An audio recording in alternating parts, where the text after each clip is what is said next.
Hello, good morning, good afternoon, good evening, and welcome back to the channel where today I am going to tackle a controversial topic issue in the booktube community. I've seen a lot of videos pop up here, there, everywhere about how to read fantasy, and they're lying to you. Let me tell you straight up, they are lying to you. Do not watch any of those videos.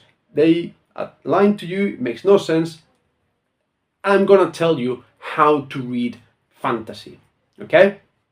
How to read fantasy. Now, people will say, start here, start there, start. No, you don't have to start at a particular point, because if we started from the beginning, what? Do you have to read Conan, and then The Hobbit, and then Lord of the Rings, and then Elric just to get to it? No, you just read whatever you want. Now, the big question here, like the big complex issue, is that how do I choose a book? Where do I start? What series do I read? Well. Either a friend will recommend something to you, or you will see something on the internet and go, oh, this looks interesting, and you read that series. I'm going to explain how to read a series later, but first, how to choose a series. Now, another method to pick up a series is, back in the good old days, I'm hoping they still exist, but you go to a bookstore and you walk around exploring the shelves. I love doing that, right? And then maybe, perhaps, I don't know, like you find a book and the cover grips you, right? It could be something like this, or it could be something like that. But here's the trick, right? There's an old saying in the booktube community that says, don't judge a book by its cover. And that is fundamental, okay? It's okay that your attention, gets like you see a cool cover, you go, oh, what's that? But that's not your decision-making point yet. What's really helpful about fantasy books is that at the back, it's got like a little summary plot thing to hook you in, that gives you like little, brush strokes of what the book's gonna be. Like this one here, for instance. The Thorn of Camor is said to be an unbeatable swordsman, a master thief and a friend to the poor, a ghost that walks through walls. Maybe that's what calls your attention, right? Or maybe here, maybe like you find this cover really cool, like it's got a splatter of blood, and it's textured, and it's got like shiny golden letters. You go, it's really cool. Read the back, Logan Nine Fingers, infamous barbarian. Wow, maybe that's like really, that's when you choose. That's the, okay, so let's read this series. Okay, we've decided to read this series by Joe Abercrombie, right?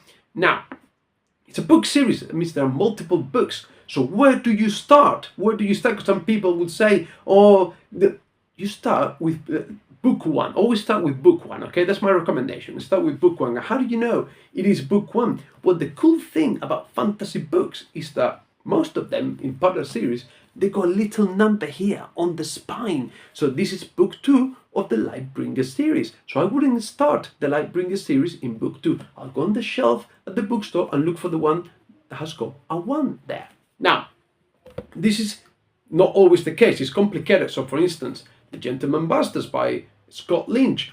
Look, there is no number on the spine. What do I do? But it says at the back, look, book 1 at the back. So now I know that I need to start The Gentleman Bastards with The Lies of Locke Lamora. But we decided that we were reading was The Blade Itself by Joe Abercrombie. There is no number on the spine. It doesn't say anything at the front or at the back.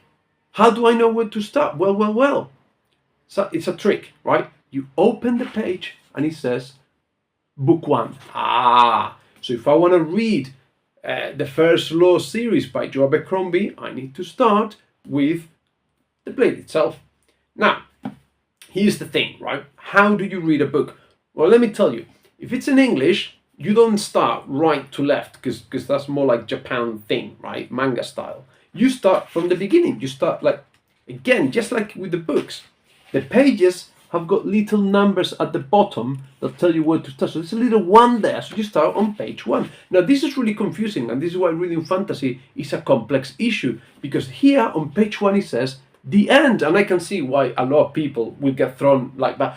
But it says the end, but this book, you go with, stick to the page number. That's your clue, right? Page number 1, then 2, then 3, then 4, and you carry on, right? Now, Again, people get confused, like it's a long book. You're not going to sit there and read it all in one go. What do? Well, you find these little things called chapters, right? And if you want to stop because you're tired, you stop there. So like here, for instance, you're reading, you see how this page ends? And then this is called a chapter. So these are good places to stop. And in order to stop, you get a bookmark and you put it there to hold the place so you know where you are. What you don't do is fold the corners like a barbarian, okay? Because then that looks like you run out of toilet paper. And if someone ever wants to borrow the book from you, you look like an absolute trollop. So don't do this. We don't fold corners. It just bookmark, okay? Like these books are decades old and they look as good as new because you read the book, you don't wipe your bottom with it, you don't fold the corners, you use a bookmark, and when you finish, you put it on your shelf. They look really cool. You can read them a few years later and they are pristine, and then your kids will help you if you leave them that kind of inheritance. But I can see how this is complicated because there are books like, you know, my next reading book in the Discworld series, like this got no chapters. Like this book, like you figure it out. Like this is like for advanced expert level. Like Discworld is not for the noob, okay? Because they've got no numbers on the spine, they got no numbers at the front. There's no chapters like this. This is proper advanced stuff, okay? This is not for the faint-hearted. This is not for the feeble-minded.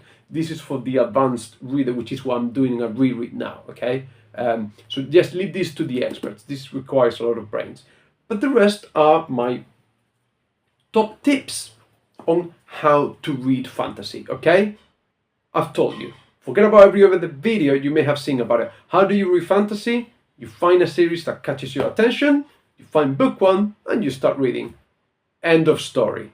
It doesn't have to be any more complicated than that. There's a lot of nonsense out there.